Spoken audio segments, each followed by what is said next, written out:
तसेच रक्षाबंधन स्पेशल एकदम वेगळ्या पद्धतीने नारळ आणि केळापासून खोबऱ्याची बर्फी बनवणार आहे। तर त्यासाठी आधी एक नारळाचं खोबरं काढून खोबऱ्याचा पाठीचा ब्राऊन भाग काढून घ्यायचा आणि याचे छोट्या छोट्या आकारात तुकडे करून घ्यायचे। तुकड्याऐवजी तुम्ही खोबरं किसून किंवा खवून घेतलं तरी चालेल, म्हणजे कधी कधी मिक्सरमध्ये खोबऱ्याचे तुकडे तसेच राहतात, खोबरं मऊसूत बारीक होत नाही, तर त्यासाठी असं खोबरं किसून किंवा खवून घ्या, म्हणजे खोबरं अगदी मऊसूत बारीक वाटलं जाईल। नंतर याच्यात 1 वाटी साखर घालायची।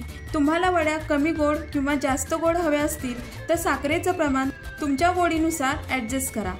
नंतर याच्यात मी 1 वाटी सायसकट दूध घेतलंय, तुम्ही दूध तापवून थंड करून घेतलं तरी चालेल। नंतर 1 केळ सोलून केळाचे काप करून घालायचे।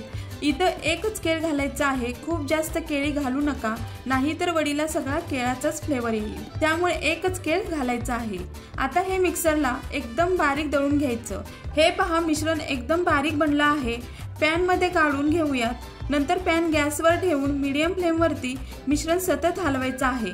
15 मिनिटानंतर हे पहा मिश्रण दाटसर बनत आले, तर या स्टेजला गॅस कमी करून याच्यात 1 चमचा तूप, 3 ते 4 केशर इसेन्सचे थेंब किंवा वेलची पूड घातली तरी चालेल। नंतर 2 चमचे मिल्क पावडर घालून मिश्रण चांगलं एकजीव करून घ्यायचं। हे पहा मी दाखवल्याप्रमाणे मिश्रणाचा बोटांना न चिकटता गोळा बनला की वडीसाठी मिश्रण परफेक्ट बनलं आहे।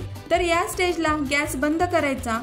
इथं मी ताटाला आधीच तूप लावून घेतलंय, म्हणजे वड्या ताटाला चिकटून मोडत नाहीत। नंतर तयार मिश्रण ताटात ओतून स्प्रेड करायचं आणि फ्रीजमध्ये न ठेवता असंच रूम टेम्परेचरला थंड करून वड्या कापायच्या। थोडं ओलसर असतानाच वड्या कापा, म्हणजे वड्या हव्या तशा कापता येतील। हे पहा खूप छान रसरशीत नारळ आणि केळापासून बर्फी बनली आहे। एकाच दिवशी नारळी पौर्णिमा आणि रक्षाबंधन असते, तर या सणाला तुम्ही अशी एकदम वेगळी नारळाची बर्फी बनवून पहा, खूप छान चवीला बर्फी बनवून तयार होते। तर अशाच नवनवीन रेसिपीजमध्ये पुन्हा भेटू, तोपर्यंत मस्त खा, स्वस्त रहा, धन्यवाद।